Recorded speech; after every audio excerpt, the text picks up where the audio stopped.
Blog Talk Radio.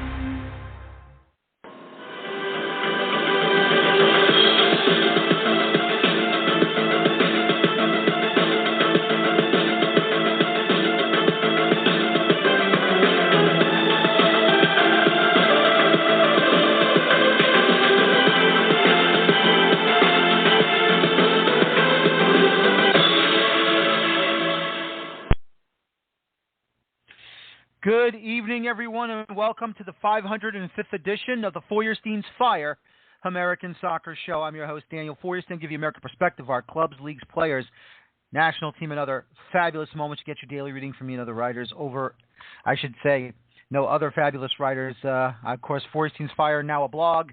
You can come on. I just got it started, and hopefully you'll love the content I give on my own. So, and just as much as the content I give for this show, there's a big question mark now surrounding football in the world right now, mostly in Europe. But, in some ways it affects us. It does affect us, as we've all talked about. And it's been going on in Europe most of the time, obviously, with this Super League that these 12 clubs, 6 from England, 3 from Italy, and 3 from Spain, were talked about to break away from their respective nations in Western Europe and forming a league where it is just them all the time. All the time. Now, what does that have to do with us here in the States? It does a lot, if you really think about it. The struggles that we're having right now as a nation that loves this game, because everything's intertwined, whether you like it or whether you know it or not, everything is intertwined with what happens in Europe and what's happening here in the United States. Because as we all know, there are many people that believe, and I am one of them, maybe not as loudly as I have been in the past, but I do believe in it, that everything should be open, everything should be working together on this issue. We must have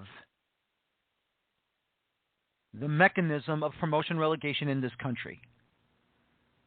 And even though I have had I wouldn't say my doubts, but my reasons and my opinions of why we're not there yet,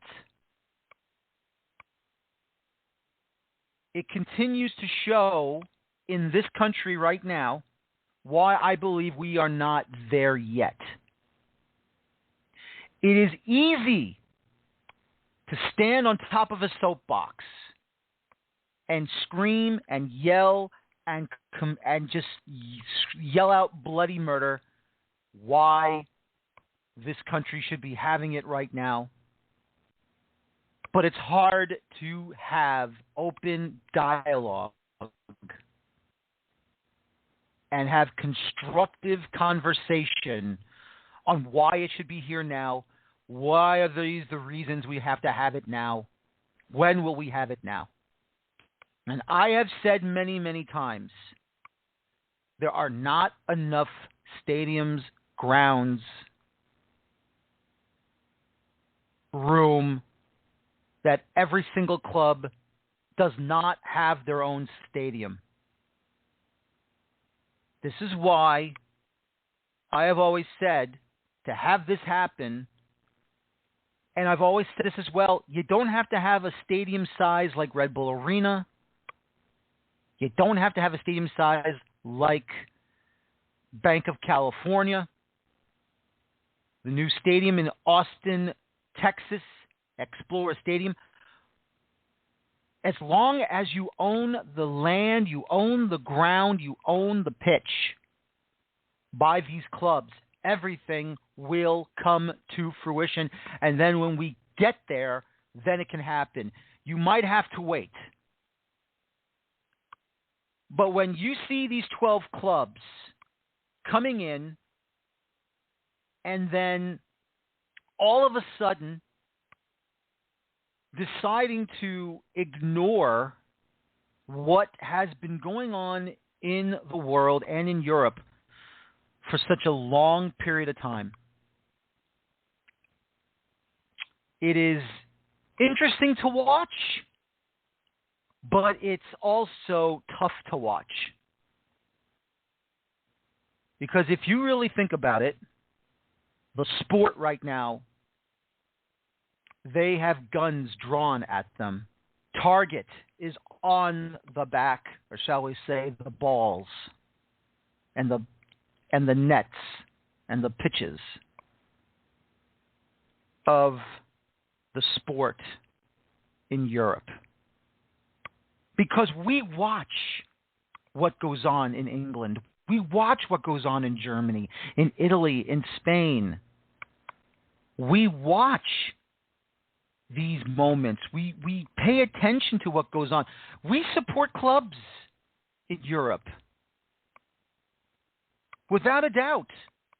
We support our own clubs in this country, and we also support clubs in Europe. Because why? Because we love the game.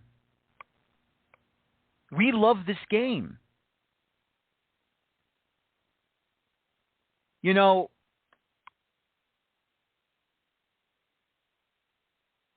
Bronx, my father, my uncle, took our families to Giant Stadium in the Meadowlands of East Rutherford, New Jersey, to watch the New York Cosmos play. And a sold-out Giant Stadium to watch the sport. Sadly on AstroTurf, but they watched the sport. These players were a part of the fixture of the New York, New Jersey soccer scene. Excuse me. This is a culture that really brought that league and the sport into prominence in our nation. And while we still have that moment, and we're still building it, still growing it, improving it, I'm telling you right now, the love of the game was brought back when the World Cup came in 1994. And hopefully in 2026, it will be even bigger and better. But I just have to say, it does matter here what goes on. It does matter what is said about that mechanism that can improve the technical abilities of the players, of clubs, the level of growing up might have to come a lot quicker than what maybe I anticipated and maybe what others may have anticipated. Because as of right now, outside of the pandemic, and when this pandemic is over, the top division at this moment, a club will not play every single team in the other conference unless you face them in the Open Cup or in the MLS Cup final. And we can't continue to have this. Obviously, money is a big thing. Money makes the world go round. There's nothing you can do about it. But to see the reactions and the scenes all over Europe, especially in England, it really warmed my heart to see everyone complaining and having a protest without violence, which was fantastic about it. Do we need dialogue? Yes, we need dialogue here. Everyone must listen to everyone before going off half-cocked and screwing themselves for the wrong reasons. It's not just a European thing. It's an American thing. And the only reason why I'm saying this is because Sebastian Salazar of ESPN, he wants to champion it, to have an open system here in the U.S. We all do. Now, this is his tweet, by the way, goes, and this is back on April 20th. Now isn't the time for Super League explainers from U.S. soccer media. Let Europe handle that. No, we have to talk about it. We have to talk about it. And I understand he goes, now is the time to ask why we still have a closed system here and what we're missing out on as a result. We understand that, but we have to talk about it. We have to talk about this. Because if we don't talk about this as Americans fighting for that right to one day finally opening up everything, making the pyramid relevant here in this country,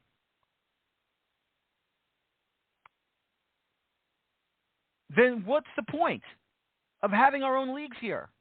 What is the point?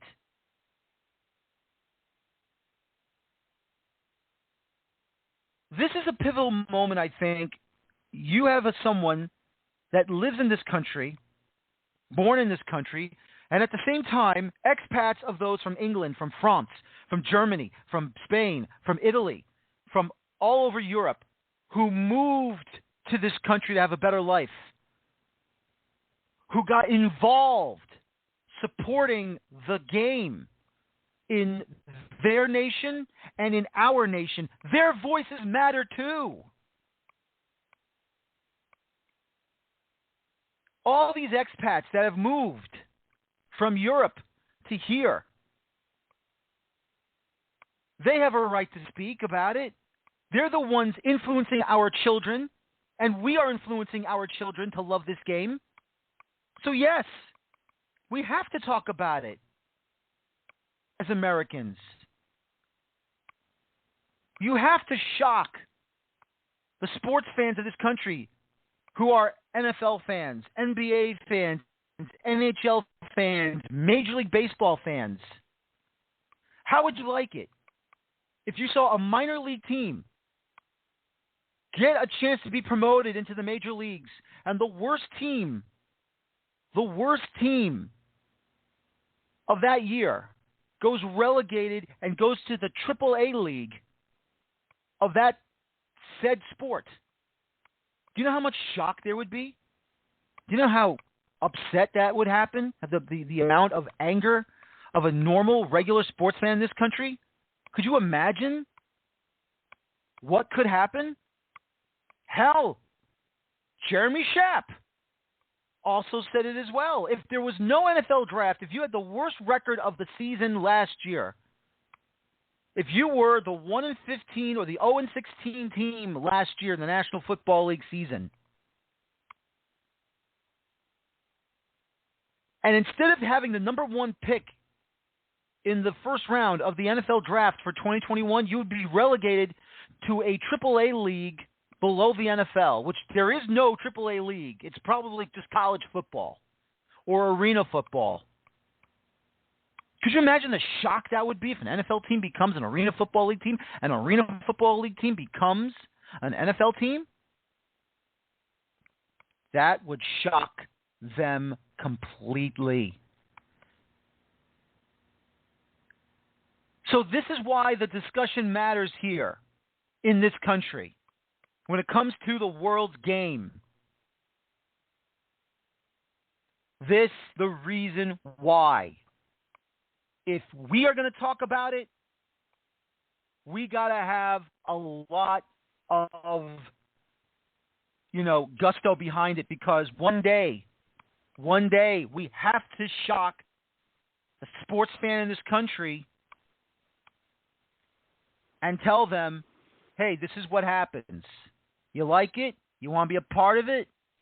Come and join us. Because this is what goes on, my friends. This is what goes on in the level of what a professional sports club does when they are threatened to leave the top league and move on down to the next league because you screwed up, you messed up, now try and re-earn it. Try to earn it back. That's all we're saying. Try and earn it back. If you can. If you can't, hey, that's not our fault. Try again next year. Try again next year. Ladies and gentlemen, great show for you tonight. Of course, we are going to talk about the quick birth and death of the UEFA Super League, and at the same time, what does that mean for us here with U.S. Soccer, and why this happened? Peter Wilt, owner of Chicago House of the NISA, Carter Krishnaiyer of World Soccer Talk joins me. Gentlemen, thank you for your time. This is a very important discussion, I think. We'll go with, of course, the European situation. Then we'll move on with the situation of why we have to have it here in American soccer. But, Carter, you support Manchester City of the Premier League in England. You were very outraged when you heard about this UEFA Super League happening. You were very, very happy that they pulled out of it, even though it sounds like it's not completely over yet. But at the moment, the situation is off the table. Yeah, it's off the table for now, but I think it's very disturbing. And look, I think the culture, be real honest about this, the culture of being a supporter of Manchester City has changed in the last 10 years as we've attracted a lot of front-running fans and a lot of, I don't want to call them plastics. I know you guys, Red Bulls, like to call the fans of NYCFC the sister team of Manchester City Plastics. But so I think there were some supporters that, I saw there were some supporters that actually supported the Super League, some Manchester City supporters, which to me was absolutely stunning as a club that was a yo-yo club. Since I've been a supporter, we've been relegated 3 times and we've been promoted 3 times. So as someone who's a quote legacy fan, I guess that's the term we're using as of this week, it was stunning to me that there were actually some of our supporters, and admittedly they weren't from the UK, they were from the US or India or Malaysia or other places that supported this. But the overall thing for me, Daniel, is how tone deaf and out of touch with your base of supporters could these 6 English clubs have been, and some of the other clubs on the continent. Atleti would be the one, actually, because I think Real Madrid and Barcelona have a different kind of supporter or socio, right? They're membership clubs, so they have socios. And then the 3 Italian clubs, the supporters of the three Italian clubs that were involved are different than the supporters of the other 17 clubs right now in the top flight in Serie A and the clubs in Serie B. So I think if they're going to do a breakaway league, they pick the right Italian clubs because their supporters of those 3 clubs are a little different. But how tone deaf and out of touch the supporters, and how out of touch with the history of your own football clubs and with the people who are around your football clubs even currently could you have been to have undertaken this? And that, I think, is the fundamental issue now that people are talking about in the United Kingdom in the wake of this. In fact, the story has more legs than just the 48 hours of the Super League. In fact, you turn on Sky Sports News now, this is what they're talking about. They're still talking about the Super League and the ramifications. So I think we have to think about this from the perspective of as clubs get bigger and bigger and football clubs become more global, do they lose touch with their own supporter base? And I know the other gentleman you have on the show today, Peter Wilt, has a lot of experience dealing with supporters, is probably the best in the business in this country in dealing with supporters, and has had some of these same battles himself within this country in the supporters culture. And hopefully we do have Peter Wiltz on. Peter, are you there? Yes, I am. How are you today, Dan? Wonderful. Thank you for joining us, Peter. And, the reason why I have Peter Wiltz on, obviously, he has created many, many clubs in the United States. Obviously, the Chicago Fire back in 1998 was general manager of the club. Indy 11, of course, in USL Championship. Back then was NASL, of course. Chicago House in the National Independent Soccer Association that he is a part of now in the ownership group. So I feel Peter is very qualified to discuss this because not only has he had to build clubs within the system of building clubs in this country, but, his opinion really matters because obviously, Peter, you believe in the beliefs that Kartik has, that I have, that one day, in the United States, promotion relegation should be implemented. At the moment, there's still more work to be done, I believe, but you're a big supporter of this sport. You're a big supporter of this game, especially you probably have a club in Europe that you follow, a lot with. When you saw and read the news about this breakaway league that the 12 clubs from Western Europe were trying to create and now they've backed off, how did that make you feel as someone who is truly grassroots of this sport? Well, I think Carter really hit the nail on the head. I think the term tone deaf is what resonated to me. And when I heard it, I didn't get as angry and as upset as most people because I believed it had zero chance of being successful. I knew the fans themselves would be in an uproar, and they were indeed. Maybe it's naivete, but I also believe FIFA and UEFA would put roadblocks in the way. I may be wrong about how that would have panned out. Money cures everything with them, and perhaps there was a path through. What I had feared long before this, and to be honest, I still fear this, is that instead of a closed system Super League, they would try to maneuver the system by creating a hybrid utilizing a somewhat open Super League that would take – well, okay, you tell me what you guys think of a plan like this and where it falls apart. You take the 16 finalists of the Champions League in a future year, say 2 years down the road, and you say those 16 spots are going to be founding members of a new European Super League. And then it's not a closed system. Those 16 teams don't stay there forever. But there is pro-rel with, say, the bottom five.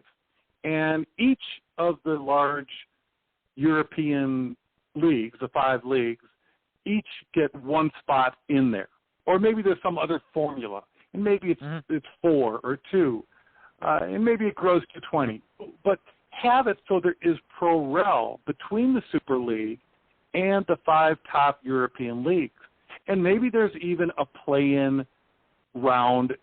So the Dutch League and the Belgium League and other European leagues have a route to get to the Super League. I thought that could happen, and it still could happen, and I don't necessarily want that to happen. I like the sport the way it is currently. You asked about my European team. It's Fulham. So you talk about yo-yo teams. Yes, Man City was a yo-yo team.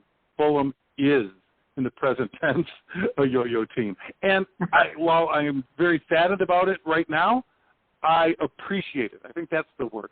Because when we are in the Premiership, we've earned it. Carter and Daniel, what do you think of that concept of an open system Super League? Well, first things first, Peter, thank God you're not a Newcastle supporter. That's more yo-yo than Fulham. I know Dylan Butler. I know Dylan Butler's going to kill me on that one, that's for sure. But anyway, look, I mean,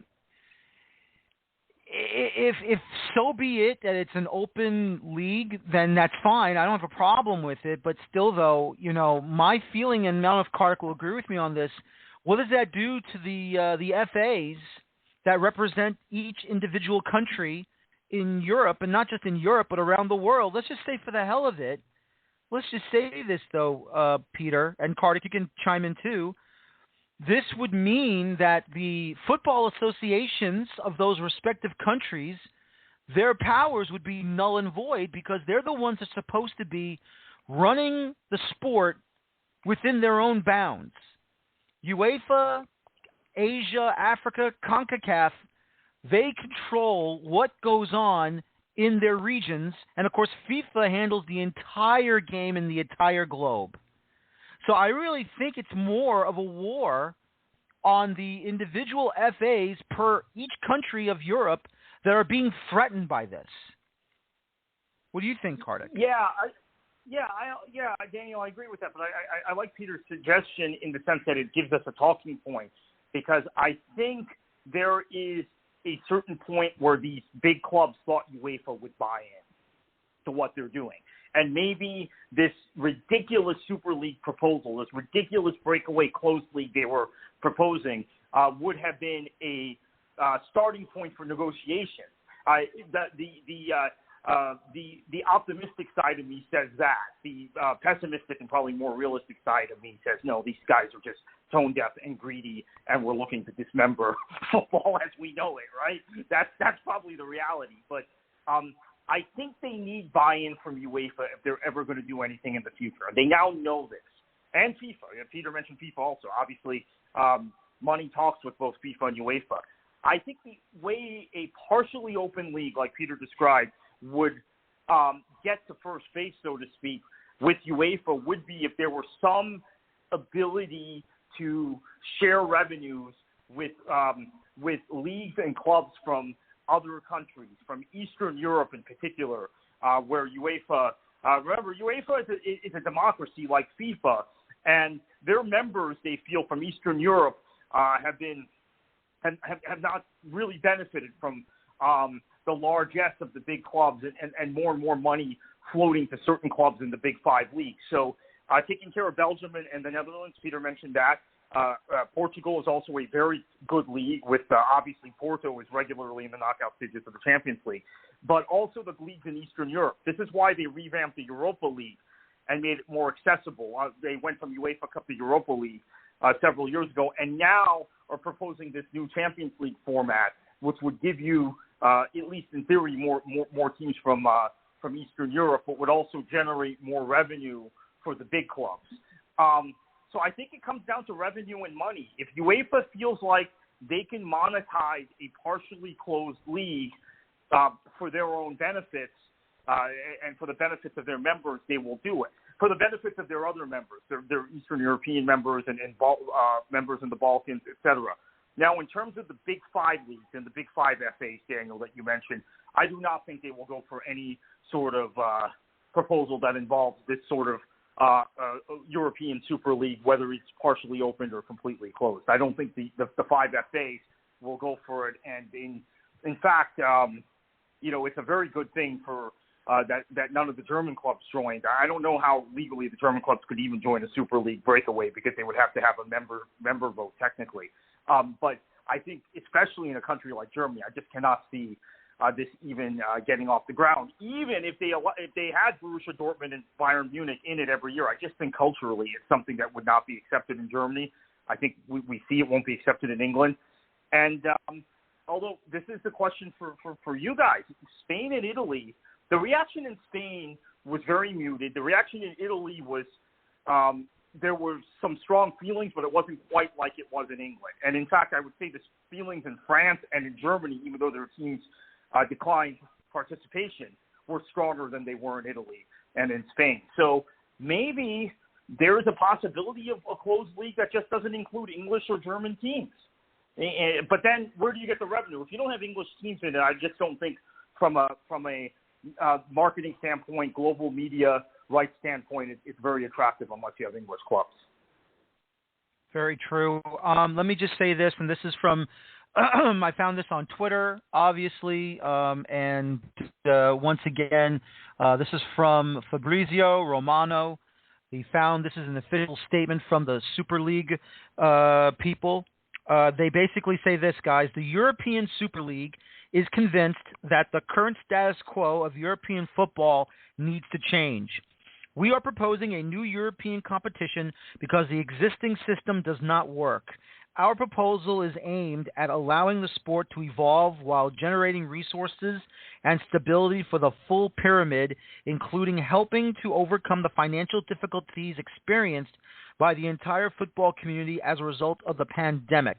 It would also provide materially enhanced solidarity payments to all football stakeholders. Despite the announced departure of the English clubs forced to take such decisions due the pressure on them, we are convinced our proposal is fully aligned with European law and regulations, as was demonstrated today by a court decision to protect the Super League from third-party actions.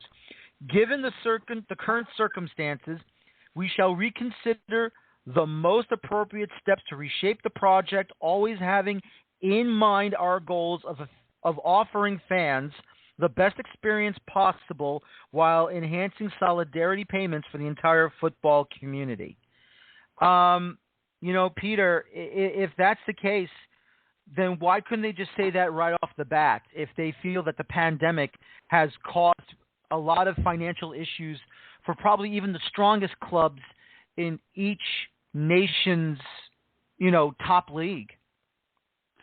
Well, last week when this first came down, there were people that were hypothesizing this was a red herring, throw out there an absurd proposal that everyone is going to lambast, so that when you come back with round two, which may have been their intention all along, it has relatively greater support. Yeah, I guess. I mean, if they. Well, Daniel, the way they unveiled this thing, just from any kind of marketing or PR standpoint, these are supposedly very smart people, very successful people that run these major clubs. Florentino Perez is an incredible survivor of politics in Spain and politics of Real Madrid. John W. Henry's not a dumb man. Joel Glazer's not a dumb man.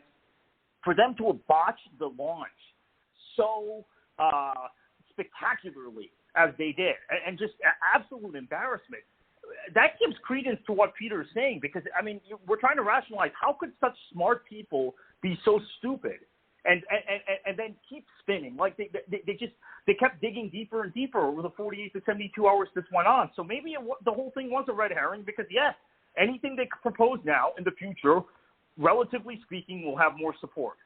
And we may say, oh, well, that's okay when we compare it to the original proposal. Maybe this isn't so bad. So, yeah, it could be that. I wouldn't dismiss what Peter's saying. I think that because there's no other rationalization for how they could have done something so incredibly, colossally stupid.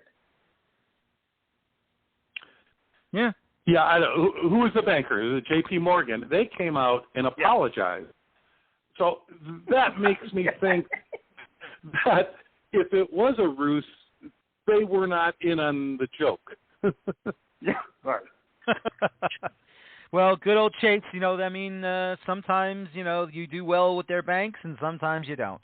But, I just feel like, guys, that, what they should have done, in my opinion, was that I think they should have gone to both Gianni Infantino, who's the president of FIFA.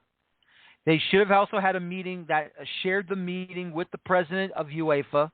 I don't know who that is. I saw his name briefly on a YouTube video of, talking about this. Let me see if I can grab his name real quick so I can say his name properly. Yep. Alexander Ceferin. Alexander Ceferin, who's the president of UEFA. And this is, of course, what he said, before the Super League decided to pull out of their berth. We will take all the sanctions that we can, and we will inform you as soon as we have a clear answer. My opinion is that as soon as possible, The players have to be banned from all our competitions. I cannot stress more strongly, UEFA and the footballing world are united against the disgraceful self-serving proposals we have seen, fueled purely by greed. It's a nonsense of a project. We will not allow them to take this away from us. And that's what it feels like, guys, to be honest with you. That's what it feels like. It feels like they are trying to take it away. And, you know, seeing what we have seen, Peter, basically through supporters, and obviously we all know about supporters here in this country. Oh, and we lost Peter, unfortunately. Hopefully we'll get him back. Oh, there we go. Sorry about that. We got Peter back. Sorry about that, Peter. As I was trying to say, you know, everything that goes on in Europe, you know, here in the States, we watch what goes on in Europe. We watch these clubs, whether it be on NBC Sports, ESPN Plus, beIN Sports, now Paramount Plus app for the UEFA Champions League and soon the CONCACAF Nations League, obviously. But we're watching what goes on in Europe, in the top competitions in European club football, the big five nations in England, Italy, Spain, Germany. If you want to add France, I mean, it's not that big, but it's mostly four. But, I mean, if you want to add France, if you want to add some of these other countries that are trying to get bigger and better, you know, the way this whole situation was rolled out, I mean, this was probably the worst time they could ever do it during a pandemic when there are no supporters in these stadiums all across Western Europe. Yeah, there's no doubt about that. And I will say from an American standpoint, and a guy who's trying to start and roll out with a promotion relegation open system in the United States, this may be the best thing that could have happened for NISA. It's educating Americans on the difference between an open system and a closed system.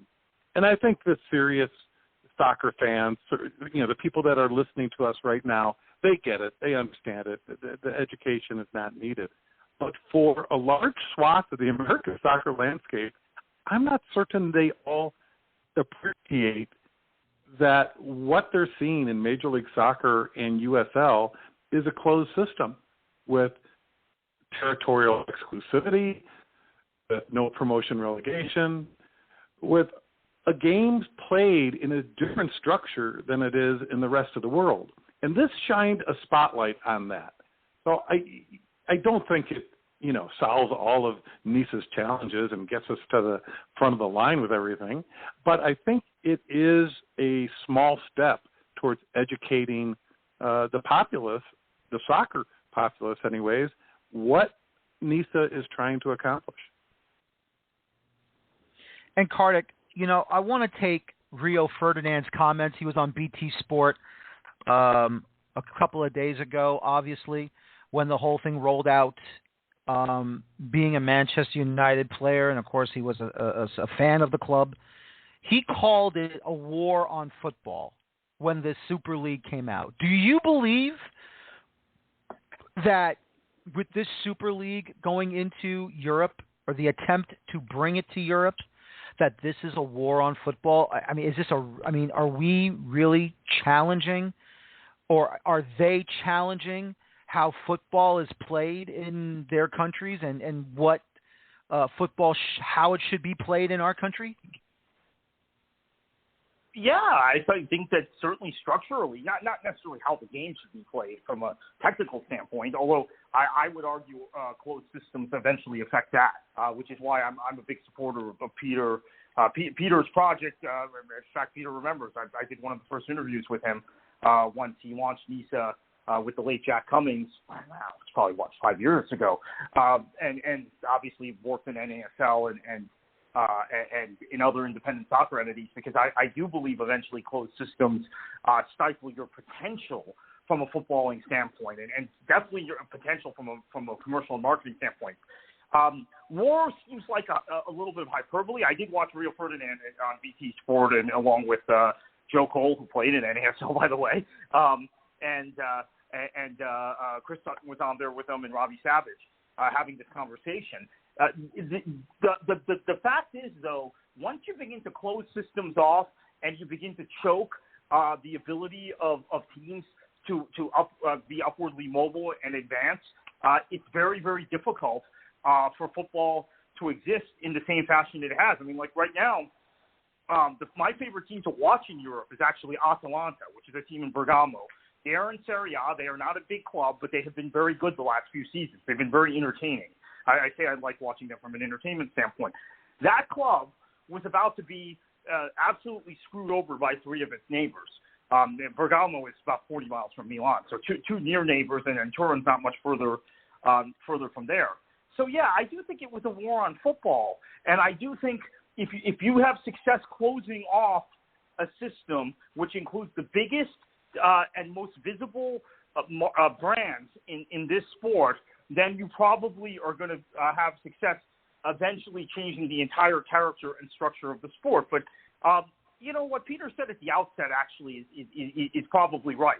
This was never going to make it. People like me were freaking out for 72 hours. I mean, everybody saw my Twitter feed how bothered by this I was and how bothered so many people like us were.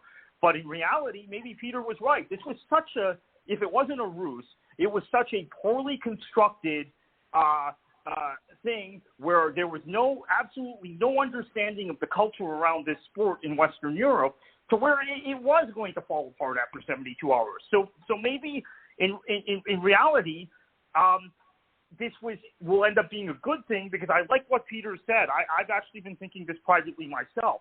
There were a lot of American fans who come to me in the last 4 or 5 days and said, you know what, we never realized how different MLS and USL were from everything else until now. And yeah, we'll still support our local USL club or MLS club, but we do feel a little dirty about it. Maybe there needs to be an open system and a more a path for independent clubs who want to be in an open system. And maybe MLS remains closed, but there would at least be a system in the other divisions or another path for clubs. So there's more conversation about that now than there was 10 days ago. So to Peter's point, I think he's absolutely right. Now, does it sustain? Does the conversation sustain? I guess that's all of our jobs to keep that conversation going. Peter, I'd like to make a comparison. If I could, I'd like to make a comparison. I'd like to make a comparison to baseball in America. And I suppose you can make it to other sports in America as well. And many people have brought up the comparison of what the European Super League was trying to do with a closed system is become Major League Baseball or the NBA, the NFL, where there's no promotion relegation, there's no threat to going down. Once you're in that top tier, you're never going away. And that's true.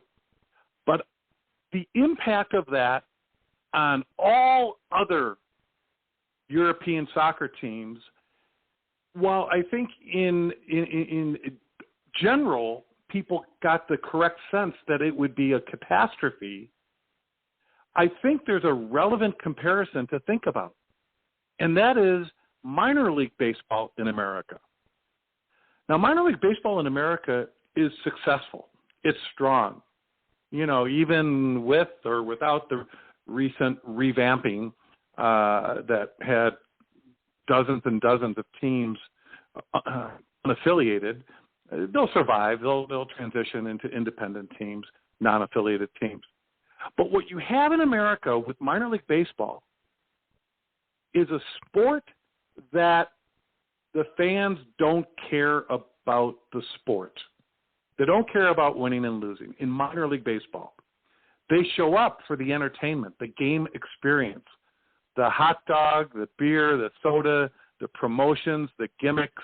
That's what minor league baseball is in America. It's a social experience. It has almost nothing to do with the sport.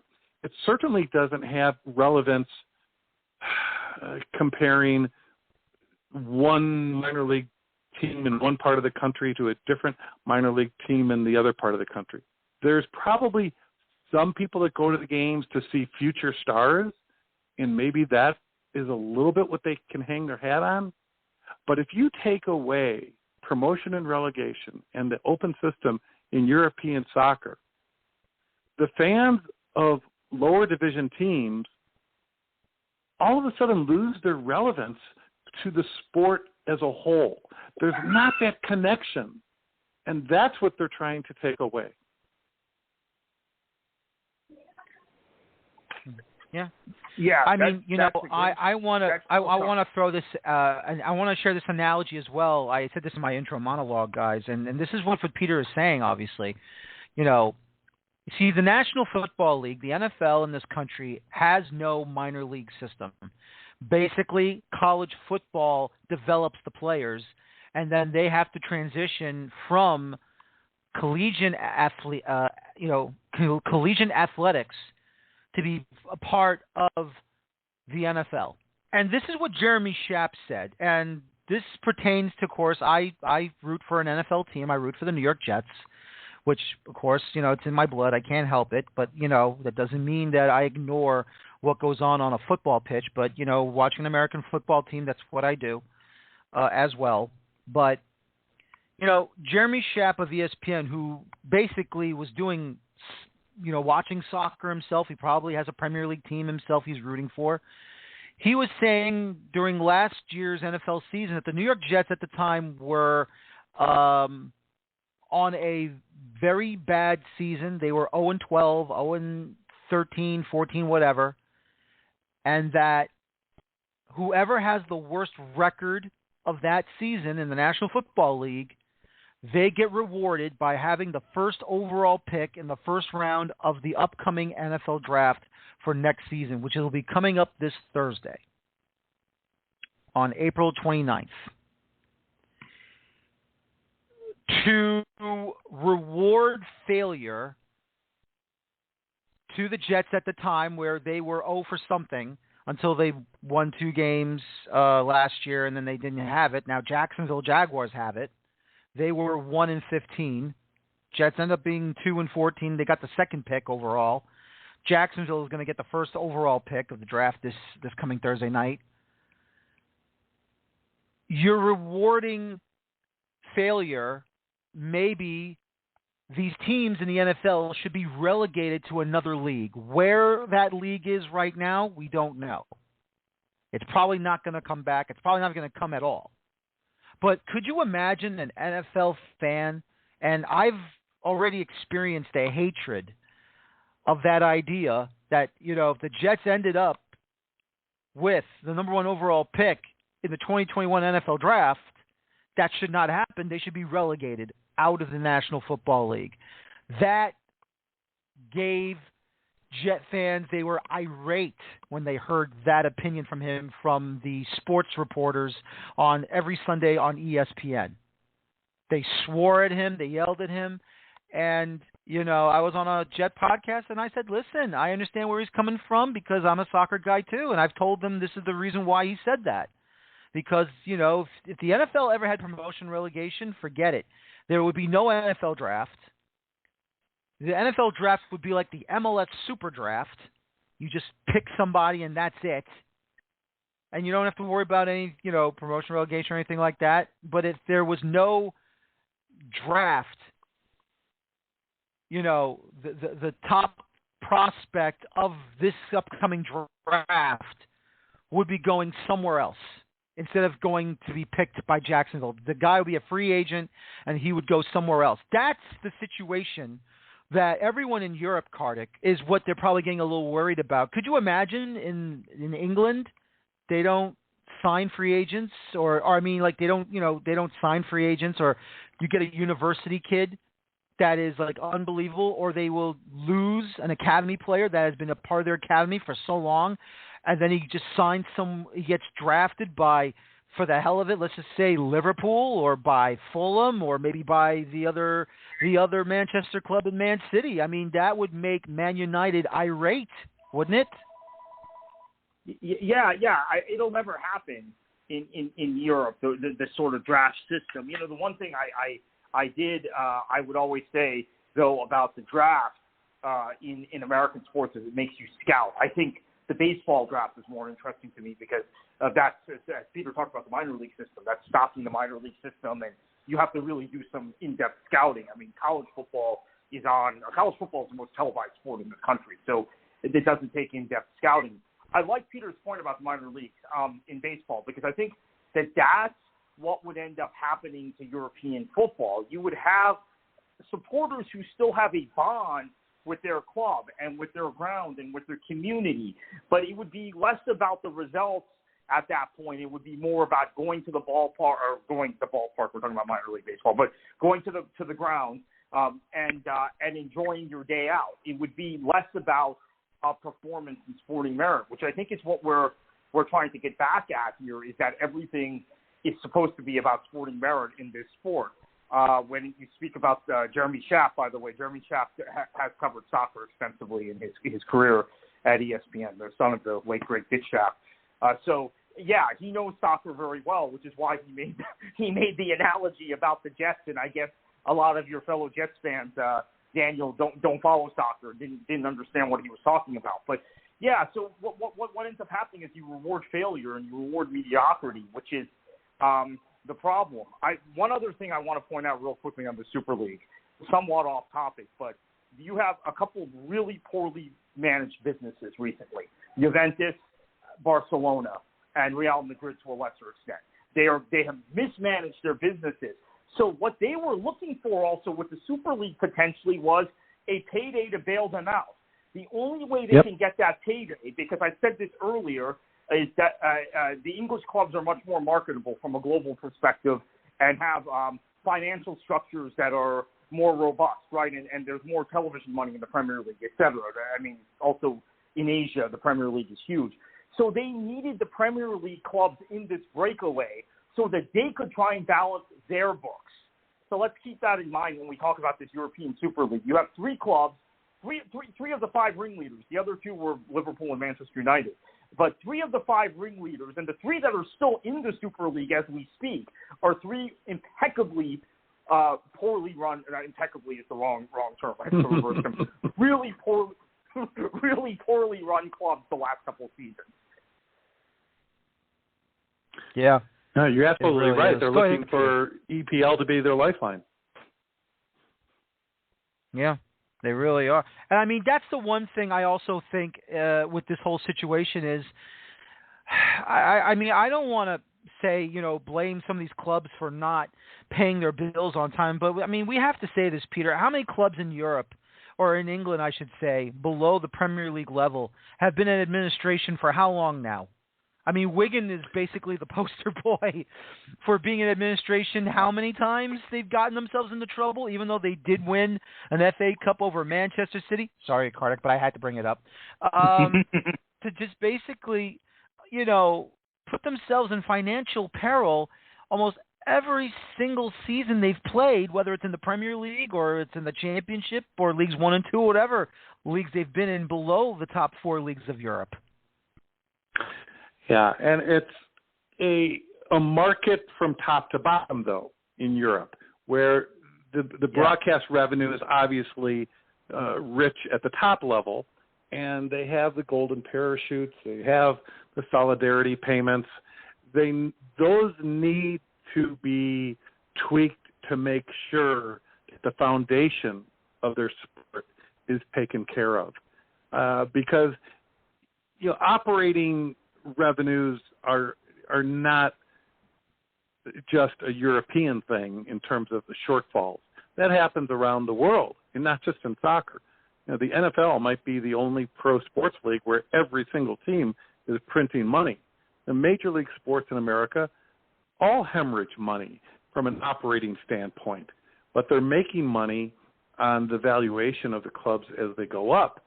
And for that to be consistent in Europe, you need to have the wealthy clubs, the wealthy leagues, be subsidizing the lower leagues, because that's the foundation of the league, the way it's structured with the open system, which is what the fans love. Mm-hmm. No, very true. And Daniel, now, to that point, Daniel, really quickly to that point, it's really important what Peter just said. No, because this has been a lot of American pro rel advocates have said that I'm an apostate or whatever because I give these nuanced critiques, and they think that I'm now an enemy, right? They'll call me an MLS shill and all this stuff. But the reality is, my big complaint about the Premier League specifically is when the Premier League was formed, they started to take broadcast and TV money away from what are now called Championship League 1, League 2. They were Division 1, Division 2, and Division 3 in those days.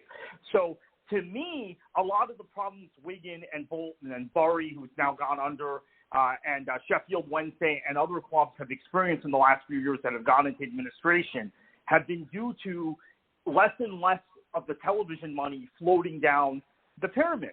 And so this year we had a pandemic, and we had now people kind of renewing the call of what I just said. I've been saying it for a decade or more.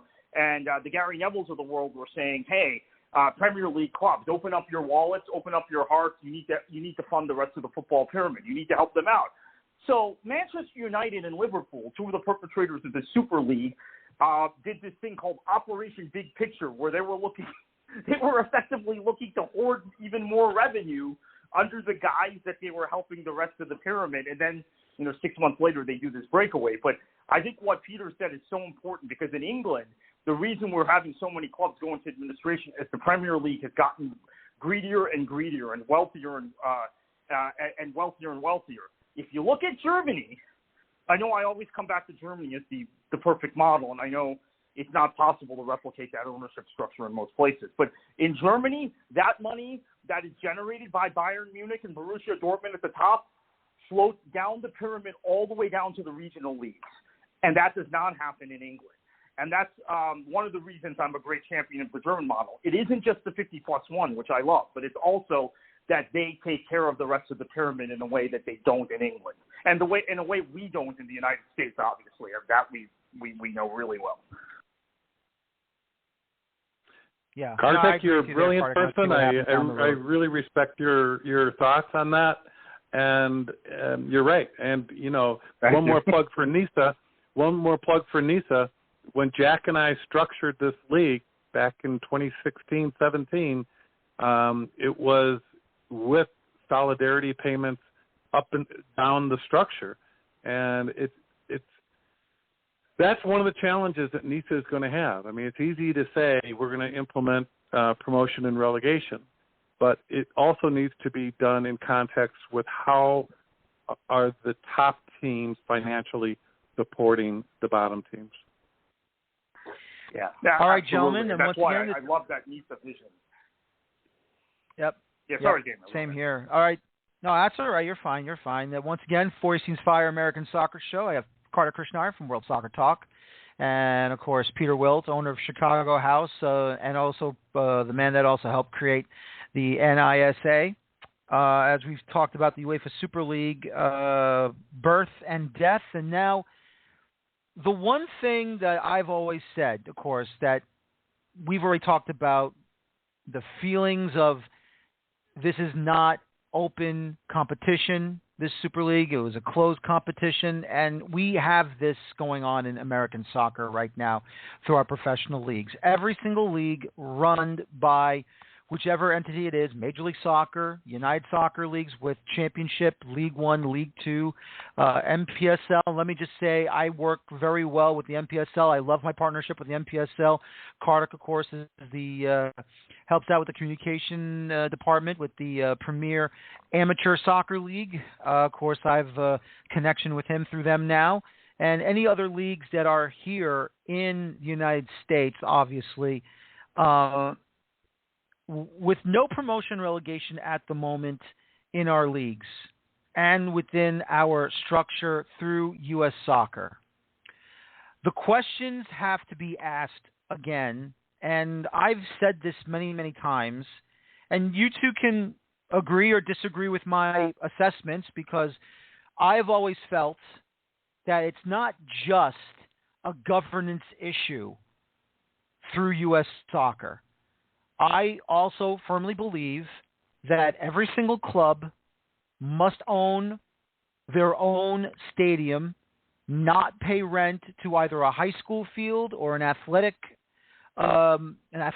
field area, like, for a baseball field, a football field, a track and field, a soccer field, all in the same area within the town, not a college football stadium.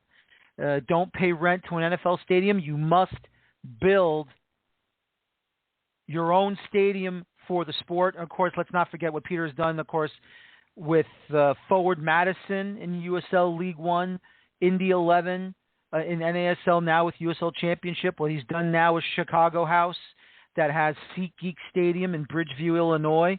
And Peter, I think that would I say not owning a stadium is harming the idea of involving promotion relegation in this country?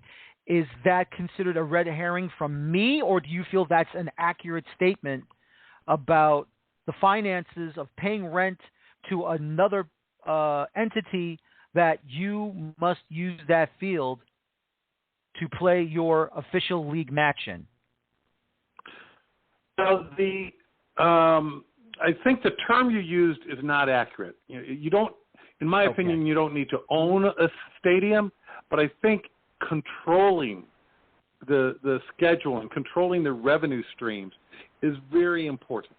And you're right. There's a reason that Major League Baseball teams all own and control their stadiums. There's a reason that NFL, NBA, NHL teams mostly control the revenue streams in their venues. It allows you the opportunity to be a successful business, no doubt about that.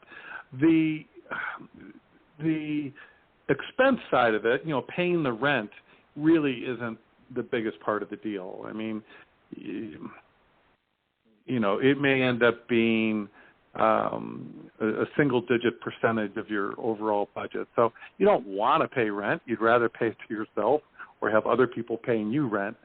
But it's about controlling the dates for soccer teams. You don't want to be the third tenant in a three-tenant venue. And you want to be able to control the revenue streams, whether it's parking, food and beverage, or merchandise. I mean, those are the big ones that you're going to want to retain. So, yeah, absolutely. But what's more important is just the sustainability of the teams so that the value will continue to go up. If you look at the history of the valuation of the major sports teams in America, they have consistently gone up for 100 years, even against inflation. They've gone up significantly, even for major league teams that have consistently lost money. For soccer teams, that really wasn't the case until the last decade or two. And that is maybe an underspoken rule about American soccer. And it's one of the great success stories of American soccer is that the value of teams is actually going up in real terms. Teams are being sold, like the Chicago Fire last year, reportedly for over $300 million. That gives validity to the expansion prices that Major League Soccer is charging. At least there's something to peg the price on. I personally don't believe there should be an expansion fee. It should be no barrier to entry. It should be accessed via an open system, what we've been talking about all night. Clubs should start from the ground up and earn their way through meritocracy to the top, not just write a big check. But at least the business now is at the point where the valuation of these major league teams is in nine figures.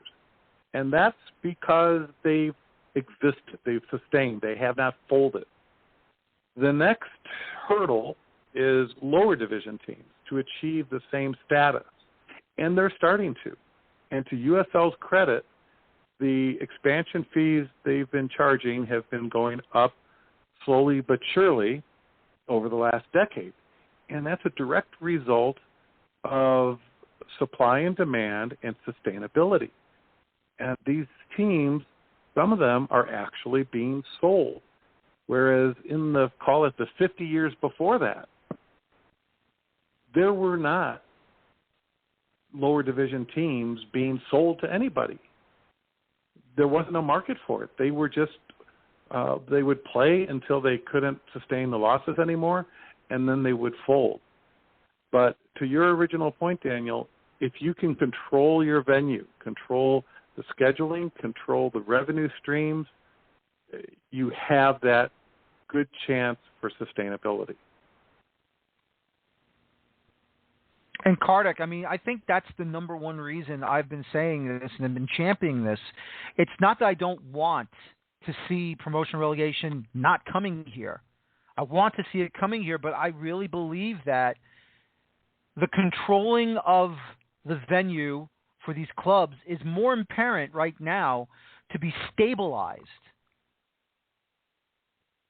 than to just blindly implement something and then, and this is my concern, and I call it concern because we've seen it far too many times how many USL clubs have lived and died for either a year, after a year, 2 years. I mean, San Francisco Deltas only had 1 year. They won the title of NASL, and then the NASL fell apart. But still, though, it was only a 1 year thing for the Deltas. And every other club that's been around, I mean, Deportivo La Coruña had a club in the Bay Area. They only were around for like 2 years until they had a financial death. I don't want to see lower-level clubs dying a financial death, and they can't stay around longer than past 2, 3, 4, even 5 years of their existence. Yeah. I completely agree with that. I mean, I will just give you this example. I hope I'm not speaking out of school. I was working for a couple of years at a lower division club that recently, that's now in USL, in the USL Championship, that the greatest expense by far is stadium rent. And everybody knows what club I'm talking about. So I'm talking about Miami FC. And we would have to make decisions about security and what parking lots we wanted to open because there were these issues where we were getting fleeced on rent, and we couldn't control the concessions. We didn't control the parking revenue. We would actually have to pay to open parking lots and not see any of the revenue. So it was a particularly bad lease deal in my opinion. But that having been said, there were a lot of lower division clubs that are in that same position. And, basically we had given the university the naming rights for our owner, and his name is on the stadium, but they got nothing in terms of revenue for the club. We didn't control any of the revenue. If you don't control your revenue streams, you're going to have a hard time surviving. And yes, that has to be stabilized before we go to an open system. And I'm very, very encouraged by the number of lower division clubs, USL clubs, that have been sold for decent dollar amounts recently. Although, again, I would think they would be sold for greater dollar amounts if we were in an open system. There was some possibility of taking that club up into the first division. But you have to control your revenues, and you also have to control your dates. That's important also, because another thing you mentioned, I'm helping administer an adult amateur league here in the state of Florida, and we have teams. All our teams are either in NPSL and UPSL also, right? So they're in some national league, and then they're the local league, the state league they play in is the league that I'm helping out with, and finding it impossible to get dates at venues for these clubs, both for NPSL and for our league, or UPSL and our leagues, to the point where we're now on some of the dates we get the stadium. Our teams are having to play 2 matches because they're going to have to play in our league that day and play in NPSL that day. And Cindy and the group at NPSL is aware of this situation too. And it's just, you have to deal with it this way. So it's controlling revenue streams. It's also being able to pick and choose your dates at your venue properly and get preferred dates. And I think this is something that's very good that MLS has done with their clubs, with soccer-specific stadiums. I am a little concerned by the number of USL teams playing in minor league baseball stadiums, and they may not get first preference of dates, even if they're getting some revenue because they've got some arrangement with the owner. But I do think states and controlling revenue streams is critical. And once we do that, we can open the system up. But if we're focused on doing that, I believe we can do that in the next few years and have a logical timeline with those triggers in mind, and then we can then open up the system. But what Peter is mentioning, Daniel, this goes back to the zealotry of some of the people who advocate promotion and relegation, which all of us on this show are advocating. But they don't understand you have to stabilize certain things at the lower division level, and that will take a couple of years at a minimum. It may take longer than that before you can actually have a fully open system. For example, with NISA, with Peter, you have to stabilize that what is designated as the third division first, and have all the teams in a secure position, which they're on their way to doing as a league. They're a couple of years into this before you open it up and you have promotion and relegation in other divisions. But some of our fans in this country are just impatient, and they think that you can snap your fingers and you'll have the open system overnight. And like I said, guys, I mean, look, I want it to come as quickly as possible, but we have to be realistic about it, because in this country at the moment, I'm not saying that I'm sticking with a closed system. No, I'm not. What I'm saying is that for now, I'm happy that we have functioning leagues. I'm happy that we have clubs that are alive and well and going forward, and they're doing things magical. I mean, unfortunately, the only way you can do things against MLS clubs is during the Open Cup. I mean, we'd love to see more of it, for fighting for pro rel and everything. But, for now, it has to be this way. And I'm not saying for the rest of our lives. It has to change somewhere down the road. It has to. But for now, we just have to remain status quo until we have financial protection for every single club in every single state, every single city or town, or just in the suburbs, wherever it is, some market to remain stabilized, and then we can implement it when everything has been taken care of. There's so much time ahead of us, and I think that us as a soccer country, as a nation that loves this sport, and it doesn't matter who the haters are, there is time on our side to make sure every club in MLS, because I know the Patriots own the Revolution, the Sounders are doing well at their NFL stadium that they share with the Seahawks, which is really their stadium, but remember their ownership group is also part of the Sounders ownership group. We're seeing, how many. I mean, look at Texas. Outside of El Paso, how many clubs in MLS and USL have their own stadiums? I mean, you wouldn't believe how Texas has done everything the right way. I mean, San Antonio, Houston, Dallas/Frisco. You're seeing Austin now with two teams in USL Championship and MLS with their own stadiums. I mean, I've already proposed having a under-20 tournament in the United States, but have it all played in Texas, because you don't have to worry about the traveling. You don't have to worry about long distance with the planes, with the kids. You have at least 4 to 6, maybe even 7 stadiums ready to go in Texas to have an under-20 tournament that could be hosted by the U.S. I mean, isn't that something, Kartik? Peter? Yeah. I think that's fantastic. And obviously, the Gold Cup, a lot of those matches are going to be this summer in Texas. I think that's also cynically due to COVID, right, and a lack of COVID restrictions because of their governor, much like here in Florida where I am. Unfortunately, we have a governor that has been indulgent of this sort of thing of opening too early. But, I agree with that. I think that it's fantastic. We can host U20 tournaments. We can host other tournaments, and those are revenue streams for those clubs also. But I think just in terms of stability, going back to what Peter said, it is important that you have control and you have a venue that you have control of. I mean, Peter's been on both sides of that. In Chicago, he was the driving force behind getting that brilliant stadium built in Bridgeview.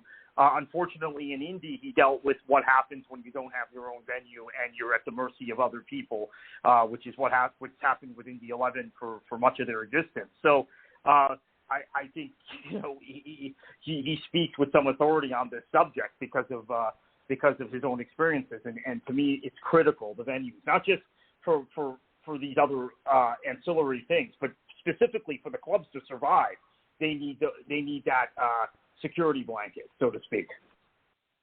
Yeah, well, they really do. If we're talking open system in the long term, if we want promotion relegation, it comes down to critical mass of teams. You can't do pro rel if you only have 14 teams, and you really shouldn't do it with 16 teams. But you need a critical mass of teams, at least 24 teams. You can argue more, but let's say 24 to baseline. And then you get to kind of your point, Daniel, the cart before the horse. Do you go forward with it when you get to 24 teams, or you go forward when you get to 24 financially sound teams? And as much as I'd like to say it's the latter, I think to get it implemented and maximize the activation of it, I think a league, and NISA is who I'm talking about, should implement promotion relegation as soon as it has numbers. And in any new league, especially a new soccer league, it's going to be a dynamic situation.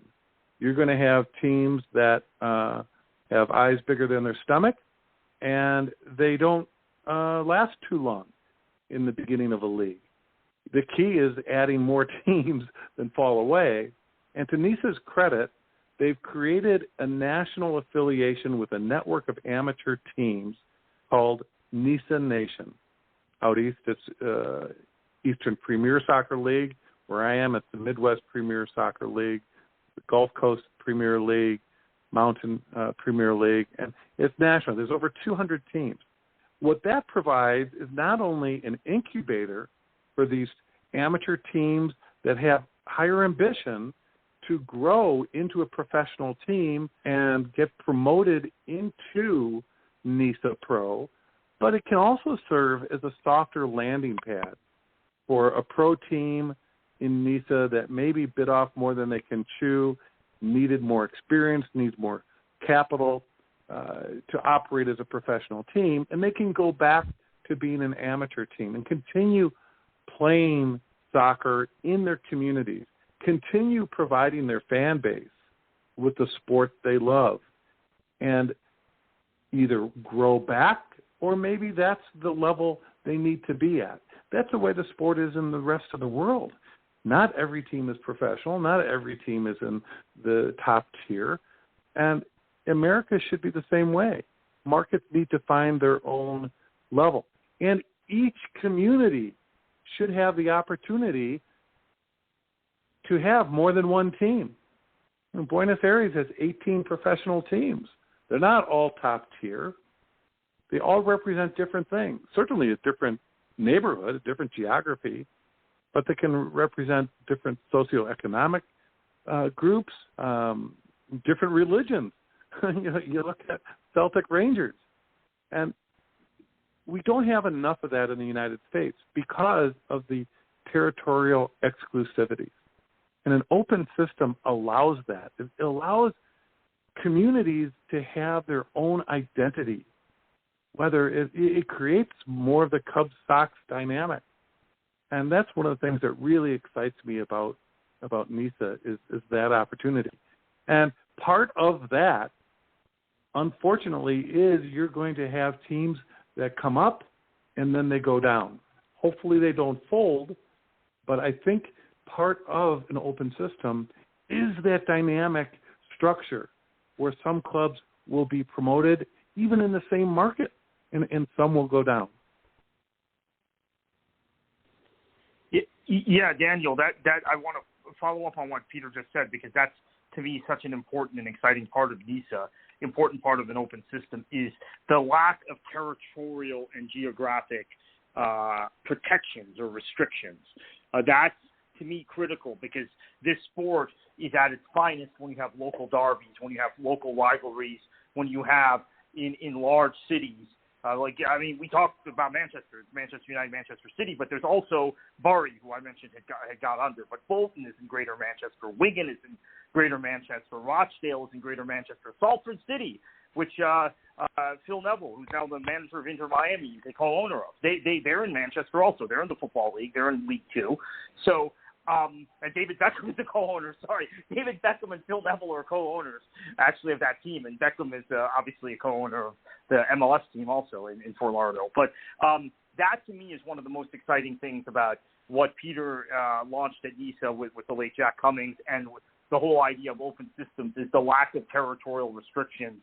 I think local derbies fuel interest in the sport, and I found this even at the NPSL level. I mean, you Daniel, of course, are a partner of NPSL, your show. That NPSL, the greatest driver when there was that 1 year in Miami FC where NASL had collapsed and we had to play in NPSL before we went to NISA.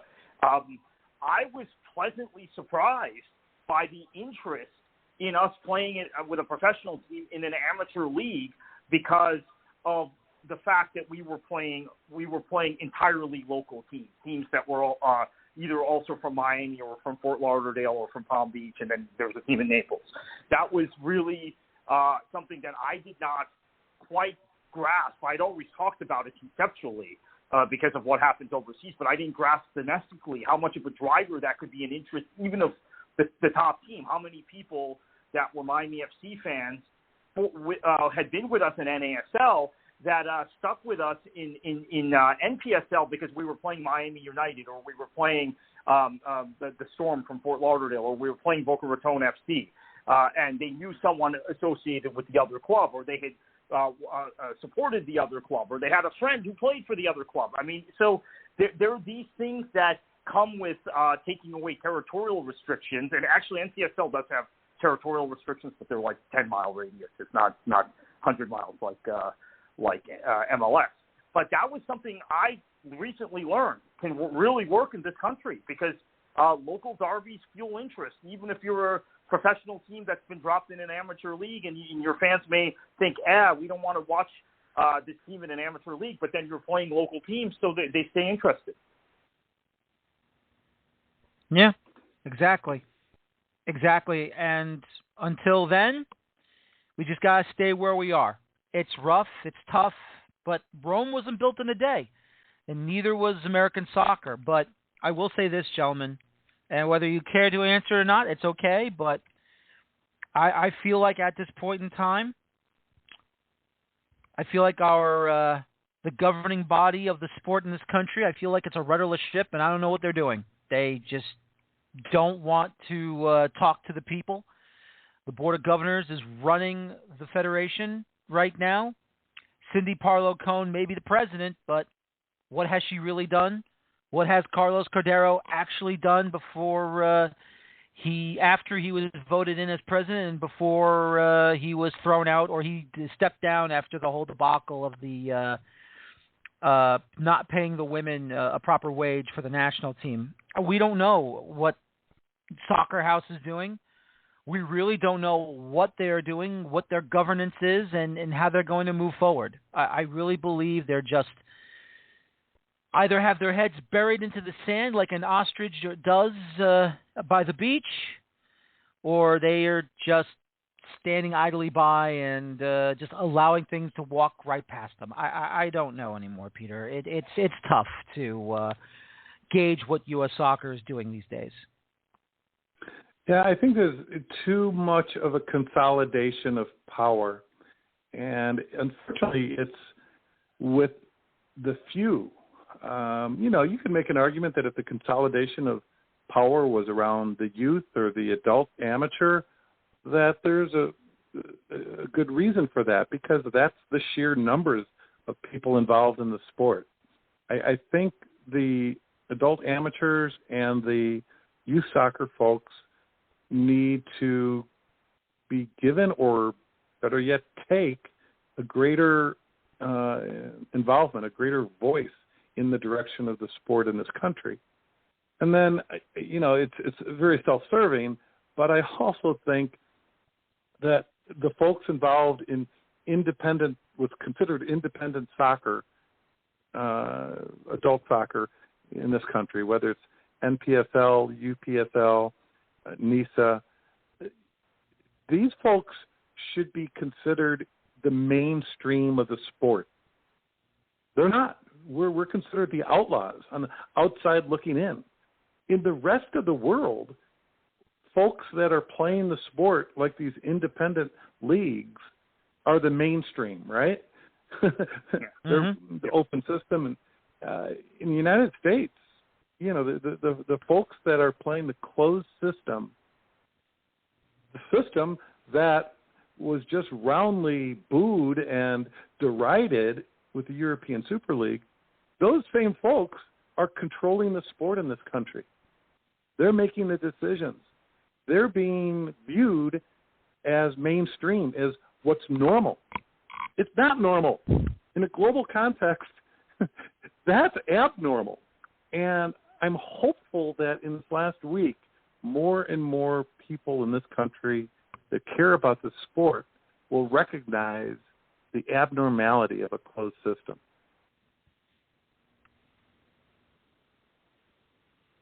Kartik, your thoughts on this one? Yeah, I completely agree. That's my hope, is that there are more. And like I said, in the last 72 to 96 hours, there have been people who told me, look, we're still going to support our USL club or our MLS club, but we're feeling a little dirty is the wrong term, but we're feeling a little more conflicted about it, because now we see kind of the difference between an open system and a closed system after this last week, and we understand why supporters in the rest of the world don't want the kind of closed system we have in this country. And yeah, I completely agree with Peter. I made this observation at the AGM. I made it to Rocco Commisso, so you can think what you want about that. But I made the observation to Rocco Commisso in Orlando in 2018 when that presidential election was going on, that to me it was stunning that the youth soccer folks and the adult amateur folks, as Peter said, they were the stakeholders, right? They were the shareholders, if you will, the greatest number of stakeholders in that convention, in that hotel at the AGM, and that they seemed powerless or relatively powerless compared to the people at the very top. Not that Rocco was that sympathetic, because he wanted some of the power himself, obviously. But I made the observation because I thought it was really strange to me that you have a gathering of 1,000 folks or so, and the people with the control are effectively the 20-some owners of top division professional teams, and then some other stakeholders in the federation. So yeah, I think in most countries also you see grassroots soccer, you see bottom up people on the grassroots level having more influence in their FAs, and there have been massive clashes between the football associations in Europe and the professional leagues. La Liga and the Spanish Federation don't get along. There has been a lot of trouble through the years between the professional leagues in England and the Football Association. But in this country, it seems to be the opposite. Those who are doing the things that are lauded in the rest of the world, as Peter said, they are seen as pariahs, for lack of a better term, and we need to change that. We really do. And all I can say is this, as we're going to wrap it up tonight, gentlemen, I do hope one day we will get to where we are. The hope is, depending on what this Super League will do in UEFA, let's hope it's going to be a positive one. If not, then just throw it out completely, because if they're not going to restructure it and make it fair for everyone, then it makes no sense to have it in the first place. We cannot have it closed competition. Everything has to be open, and hopefully one day we'll have this closed competition open here in U.S. soccer. Peter Wilt, Kartik Krishnaiyer, thank you for joining me tonight. Thank you as always, guys, and I will talk to you again soon. Thank you both, Kartik. Always a pleasure talking to you. Same here, Daniel. I really appreciate the forum and the dialogue you offer the fans. Thank you. Likewise, Daniel and Peter. We need more Peters out there in American soccer. Yes, we do. We can clone Peter Wilt and have about 30 of them out there. Absolutely. And let me just say this about Kartik's tweets during that Super League situation. It wasn't – he was just being kind. He was fully enraged. Let me tell you something. When this man is enraged on Twitter, you know it's something serious. So be careful, everyone. Don't make him mad. Don't make Kartik Krishnaiyer mad. He will unleash it, and you will burn on your keyboard. I swear to God. But, gentlemen, thank you very much for your time. I appreciate it. And I'll talk to you guys again somewhere down the road. Thank you. Good night. Thank you, guys. Good night. All right. Good night. Kartik Krishnaiyer, World Soccer Talk. Peter Wilt, owner of Chicago House, creating, of course, NISA, and, of course, he's created many other soccer clubs, Chicago Fire in the MLS, Indy 11, NASL, USL Championship, Forward Madison SC in USL League One. It's only fair to talk with them because these are the men that really want to see open play, open everything here in U.S. soccer. And let's see what happens. Obviously, this fight is not done yet with the Super League. We shall see what will happen down the road. But for now, as I've said it already, this does impact us in some ways. It does impact us, and we'll see what will happen down the road. Right now, don't have to worry too much about it, but until then, this is all we can do right now is to take it easy and watch and wait and see what happens next. It's done for now, but there's always another day tomorrow. Once again, I want to thank Kartik Krishnaiyer of World Soccer Talk, Peter Wilt, owner of Chicago House AC of NISA. This is Daniel Feuerstein. Join me this coming Friday night, CAF Champions League quarterfinals, first leg review show.